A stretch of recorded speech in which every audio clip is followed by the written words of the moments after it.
I legally bought the asphalt right out from under my HOA president's feet, and now she acts like the victim just because her tiny dictatorship collapsed. Day 1. The heavy metal ramp of my moving truck hit the pristine driveway. I am a former corporate risk analyst. She is Linda, the neighborhood warlord. Instead of a welcome, she marched over, mocked my profession, and aggressively ordered me to memorize her rulebook. 2 hours later, a police cruiser rolled to a halt on my lawn. She called them on a suspected trespasser. Me. Unpacking my own house. The officers checked my deed and left apologizing while the entire street watched. Linda glared from her window, expecting me to rage. But anger is inefficient. I opened her glossy HOA welcome packet and analyzed the neighborhood map.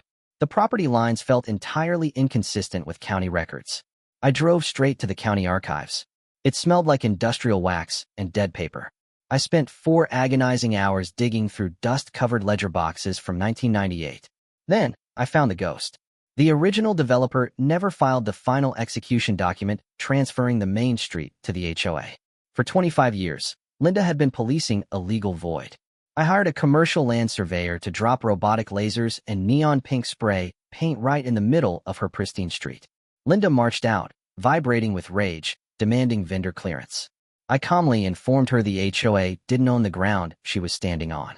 Complete institutional panic. She called an emergency meeting. She banged her little wooden gavel, desperately blaming an outside agitator.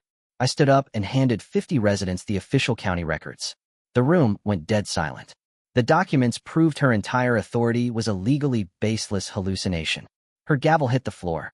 The dictator was dethroned in front of her kingdom. But exposing the flaw was just the audit.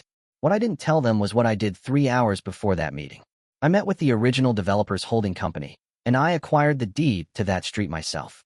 To find out how I legally annexed a suburban thoroughfare and what I did with that absolute power next, click the related video linked right here.